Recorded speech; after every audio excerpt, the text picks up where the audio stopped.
वाले हैं 2008 रिलीज्ड एक मिस्ट्री थ्रिलर के बारे में जिसका नाम है कम्युनिटी।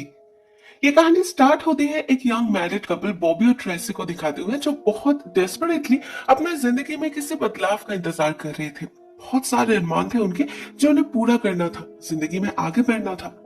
बट अनफॉर्चुनेटली ऐसा कुछ हो नहीं रहा था। ना उनके पास कोई स्टेबल करियर था, ना अपना कोई घर। एक किराए के घर में जैसे तैसे दिन गुजार रहे थे दोनों, जहां उनका नेबरहुड इतना टॉक्सिक था कि उसका असर भी इन लोगों पर पड़ने लगा था, स्पेशली ट्रेसी पर। वो तो दिन ब दिन और डिप्रेस्ड होती जा रही थी। उसे अपना फैमिली स्टार्ट करना था, मगर उसकी शुरुआत वो इस घर से करना नहीं चाहती थी। इसीलिए वो बॉबी से कहती है कोई दूसरा घर देखने के लिए, जो बॉबी एक दिन एक कन्वर्सेशन के दौरान अपने एक दोस्त स्कॉट से शेयर करता है। तब वहां उसकी पत्नी मेरिल भी शामिल थी। वो उन्हें गेटेड कम्युनिटी के बारे में इन्फॉर्म करती है जो मेन सिटी से दूर सबर्ब्स एरिया में है।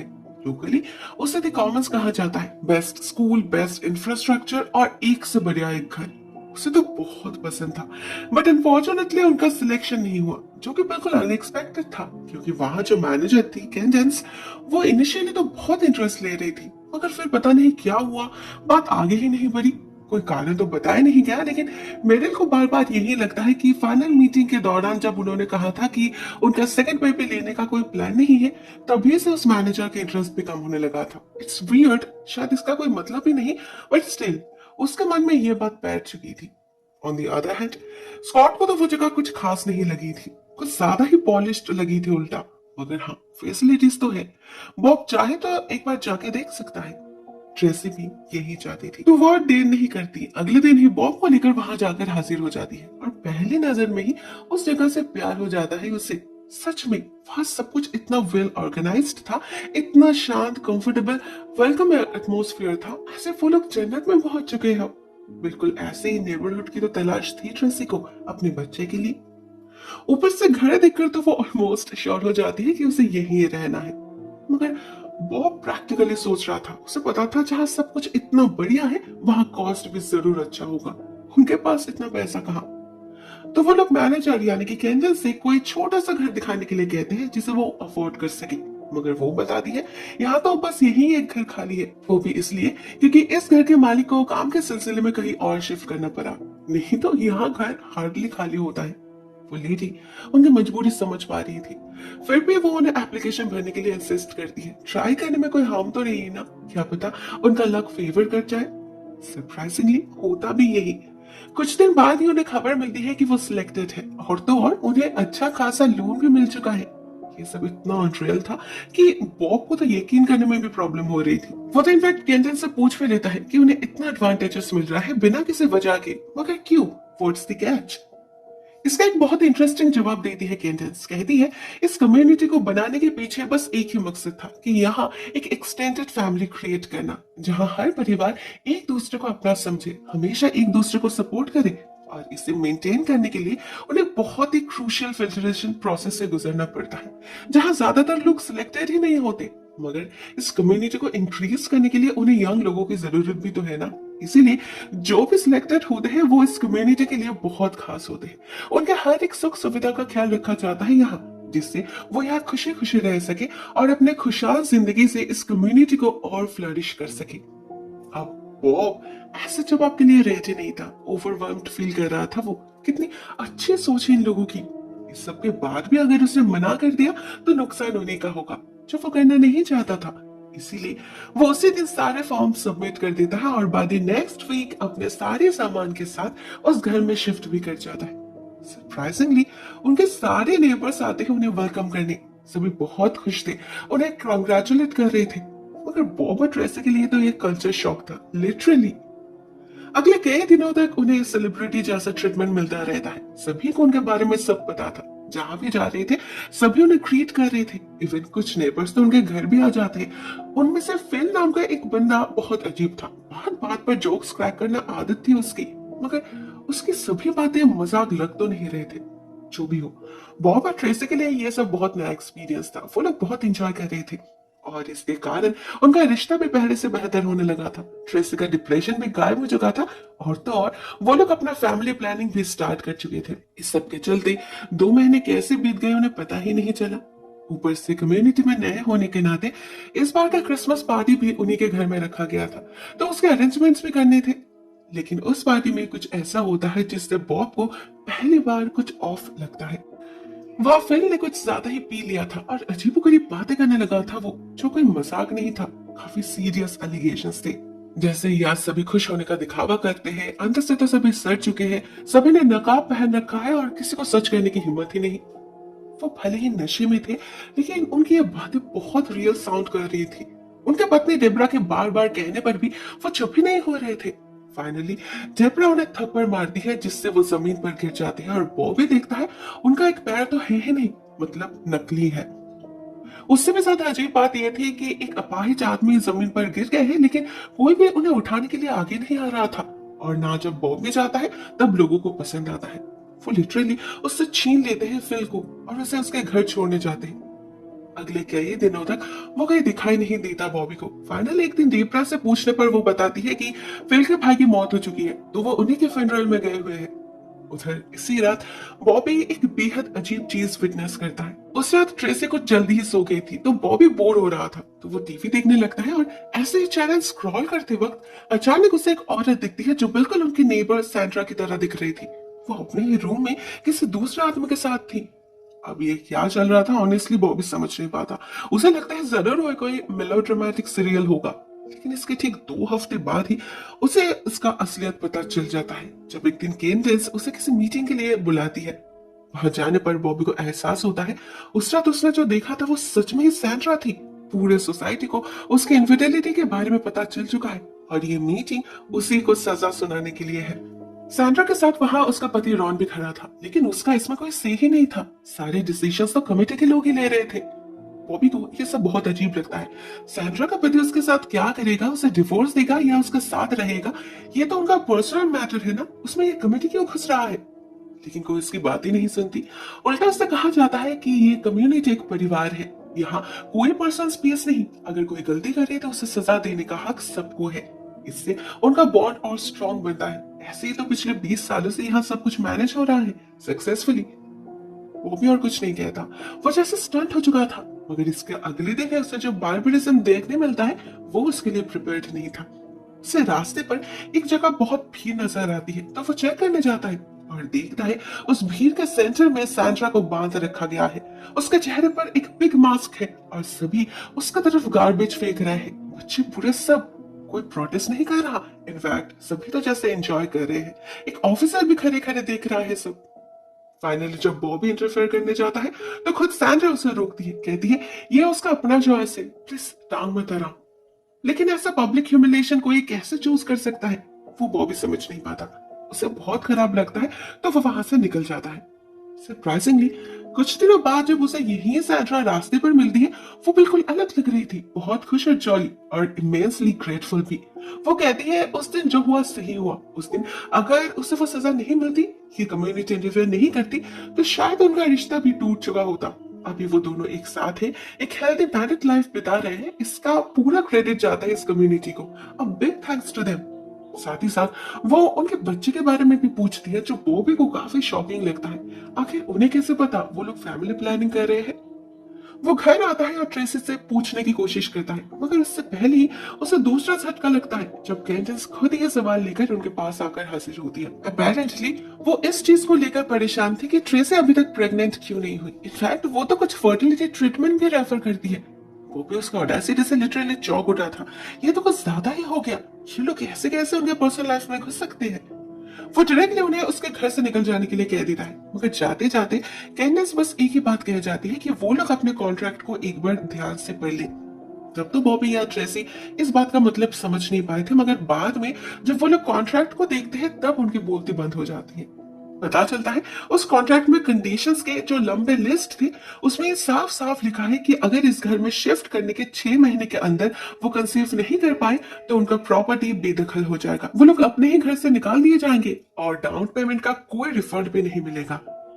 ट्रेसी और बॉबी के लिए ये शॉक इतना स्ट्रॉन्ग था कि उन्हें तो समझ नहीं आता वो लोग क्या करें। ऐसा भी कभी हो सकता है भला।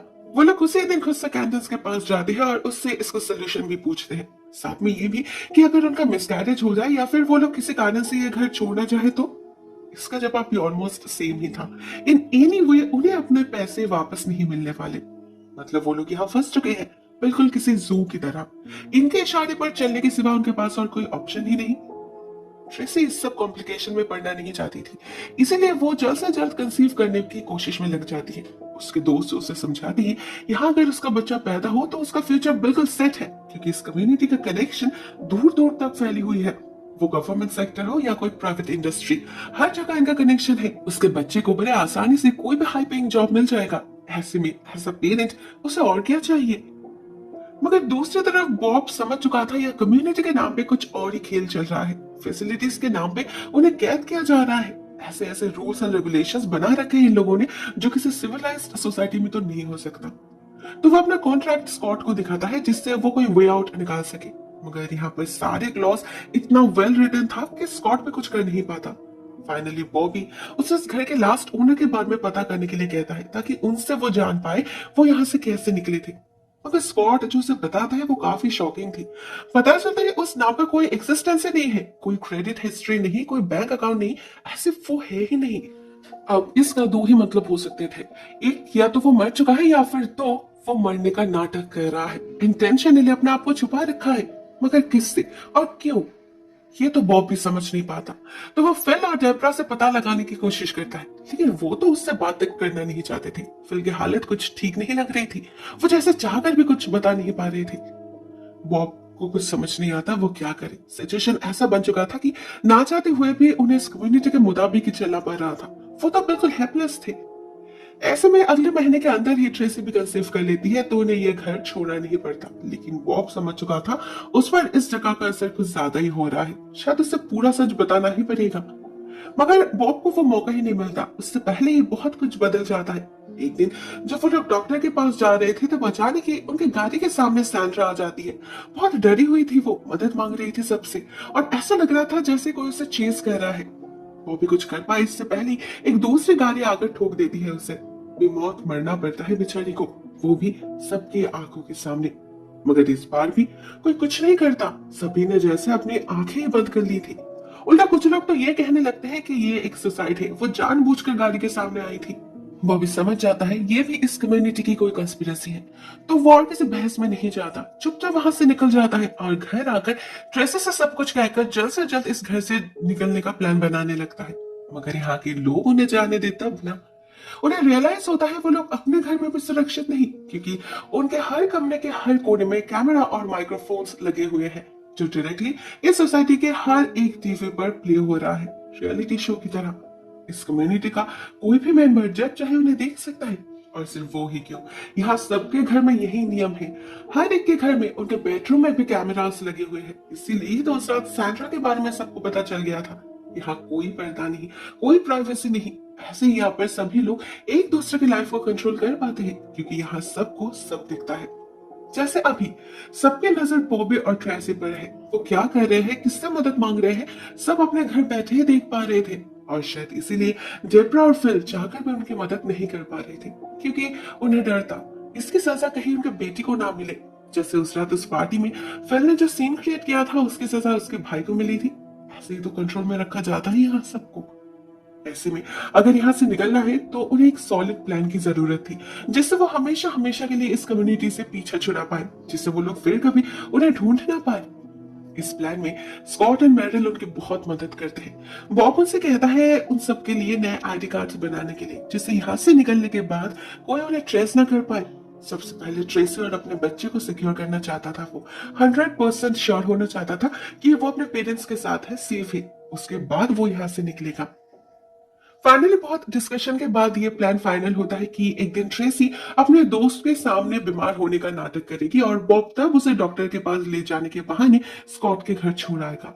बदले में ले आएगा मेरिल को, जो अगले कई दिन बेड रेस्ट के बहाने घर में छुपी रहेगी। सबको लगेगा ट्रेसी लौट आई है, इससे किसी को शक नहीं होगा और उन्हें भी थोड़ा वक्त मिल जाएगा। प्लान अच्छा था, अनफॉर्चुनेटली स्मूथली एग्जीक्यूट भी हो रहा था। अगले 2 दिनों तक ये नाटक कंटिन्यू करते हैं वो।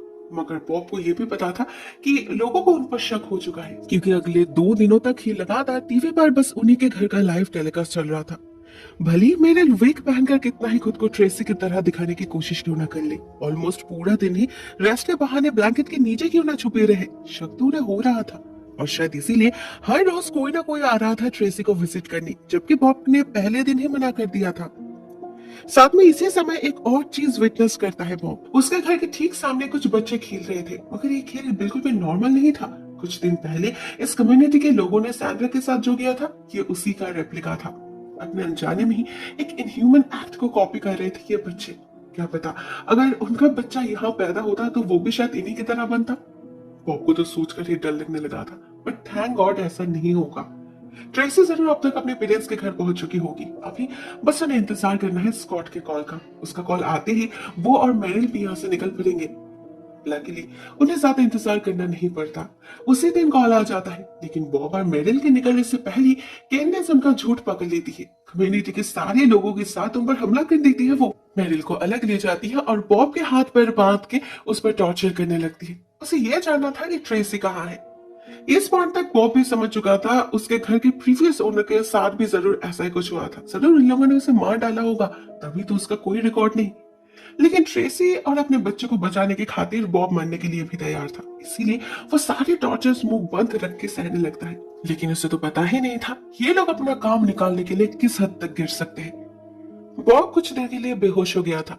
कुछ देर बाद जब उसका सेंस लौटता है, उसे केनेस बताती है कि ट्रेसी आ रही है। बॉब यकीन नहीं करता, मगर जब उसे यह पता चलता है कि मेरिल को इन लोगों ने कैद कर रखा है, वो डर जाता है। अगर ये लोग सच में ही किसी तरह ट्रेसी तक पहुंच गए तो उसे अपने परिवार को बचाना ही होगा। मगर कैसे? उससे पहले तो उसे खुद आजाद होना है। ऐसे में उसकी मदद करता है फिल। वो अचानक के कमरे में घुस आता है और बातों बातों में एक सीजर से कैंडेंस को स्टैब कर देता है। अपनी जान की परवाह नहीं थी उसे तो बस बॉब को एक मौका देना था जो उसे मिल चुका था। सभी जब कैंडेंस और फिल को लेकर बिजी हो जाते हैं तो बॉब भाग निकलता है बाहर की तरफ। काफी दूर तक भागता रहता है वो। फिल और उससे दोनों को ही लगा था कैंडेंस इस सब की जड़ है। अगर वो नहीं रही तो शायद और कोई प्रॉब्लम नहीं रहेगी, मगर इनकी ये सोच गलत थी। कैंडेंस तो बस एक बहुत बड़े कल्ट का एक छोटा सा हिस्सा था, एक पपेट थी बस, बाकी सब की तरह। उसके रहने या ना रहने से कुछ चेंज नहीं होने वाला। उसकी जगह किसी और को बिठा दिया जाएगा। जंगल के अंदर से भागते भागते बॉब देखता है उसके पीछे हजारों लोग भाग रहे हैं। सभी उसे रोकने की कोशिश कर रहे हैं और वो पॉसिबल ना हो सके तो मारने की। इवन इस चूहे बिल्ली के खेल को तो टीवी पर भी लाइव टेलीकास्ट किया जा रहा था, जिससे सभी घर बैठे भी इसका मजा उठा पाए। फॉर्चुनेटली जब कुछ दूर जाने पर उसे स्कॉट की गाड़ी नजर आती है, तब जाके जान में जान आती है बॉब की। लेकिन पास जाती ही उसे अंदर ट्रेसी दिखती है। वो सच में लौट आई थी और वो उल्टा उसे वापस जाने के लिए मनाने लगती है। फिर स्कॉट भी, वो तो ये तक कहता है कि वो खुद भी बहुत जल्द इस कम्युनिटी में शिफ्ट करने वाला है। सभी एक साथ रहेंगे, कितना मजा आएगा ना। वो बिल्कुल हैरान हो चुका था उसकी बातों से, कुछ समझ नहीं पा रहा था ये हो क्या रहा है। उधर तब तक बाकी लोग भी उसे घेर चुके थे। सभी मिलकर फोर्सफुली उसे गाड़ी में उठा देती है और गाड़ी चलने लगती है कम्युनिटी के अंदर की तरफ। बॉबर कहीं भाग नहीं पाता, इसी कम्युनिटी में कैद हो जाता है वो हमेशा हमेशा के लिए। एट द एंड हमें 5 साल बाद का नजारा देखने मिलता है, जहां हम ट्रेसी को देखते हैं इस कम्युनिटी के मैनेजर के पोस्ट पर। उसका बेटा बड़ा हो चुका है और वो सेकंड टाइम प्रेग्नेंट भी है। अभी कैंडेंस की तरह वो नए कपल्स को वेलकम कर रही है, वही सारे झूठ से उनका ब्रेन वॉश कर रही है, जिससे कभी कैंडेंस ने उन्हें कन्विंस किया था। और बॉब, उसकी हालत तो फिर से भी बदतर हो चुकी है। वो जिंदा तो है लेकिन किसी लाश की तरह। इस जगह से निकलने की कोशिश में एक बहुत बड़ी कीमत चुकानी पड़ी थी उसे, अपने दोनों पैर। अब जाकर भी इस घर से भी निकल नहीं पाता वो। इस कम्युनिटी ने उसे अपना पपेट बना लिया है, बहुत अच्छे से सिखा दिया है यहाँ डिसोबीडियंस की कोई जगह नहीं। तो क्या मरते दम तक बॉबी को यही सब देखना पड़ेगा? शायद हाँ। दोस्तों, ये कहानी यहीं पर एंड हो जाती है, बट आई एम श्योर आपके मन में ये सवाल जरूर आ रहे होंगे कि उस रात ट्रेसी क्यों लौट आई थी। दोस्तों, इसका जवाब तो क्लियरली यहाँ दिया नहीं गया, मगर मुझे लगता है जरूर उसके पेरेंट्स को इन लोगों ने मार डाला होगा या फिर किडनैप कर लिया होगा, जिससे ट्रेसी लौटने पर मजबूर हो गई थी। और मेरिल को किडनैप करके तो उन लोगों ने ऑलरेडी स्कॉट को मुश्किल में डाल ही दिया था, तो उसके पास में और कोई ऑप्शन नहीं था उनका साथ देने के अलावा। और इस सब के अलावा भी ये भी एक पॉसिबिलिटी हो सकता है कि इन लोगों के पास किसी तरह का कोई ड्रग है जिससे ये लोग किसी का ब्रेन वॉश कर सकते हैं, क्योंकि उस रात ट्रेसी के चेहरे पर कोई डर या टेंशन नहीं था। वो जैसे जेन्युइनली खुश थी और एक्साइटेड थी। स्कॉट भी कोई एक्साल्टेड लग रहा था। अगर वो किसी सच में मजबूरी में होते तो क्या उनकी यह खुशी इतनी जेन्युइन लग सकती थी? God knows. और रही बात सैंड्रा की, तो मुझे लगता है उसने first time public humiliation choose किया था क्योंकि शायद दूसरा ऑप्शन मौत था, या फिर उससे भी बदतर कुछ। उस ह्यूमिलिएशन के बाद उसने सब कुछ ठीक दिखाने की कोशिश तो करी, मगर अंदर ही अंदर उसने जरूर अपने बॉयफ्रेंड के साथ रिलेशन रखा। जरूर उसके मदद से इस जेल जैसे कम्युनिटी से भागने की भी कोशिश करी होगी, जो इन लोगों को पता चल गया और बदले में उसे अपनी जान देनी पड़ी। दोस्तों, मुझे तो यही कारण लगता है। अब आप बताओ, आपको कौन सा सही लगा? कमेंट सेक्शन में अपने थॉट्स जरूर शेयर करना। आज के लिए बस इतना ही दोस्तों। Thank you so much for watching this video. बहुत जल्द मिलते हैं किसी और वीडियो के साथ। तब तक के लिए टेक केयर, टाटा।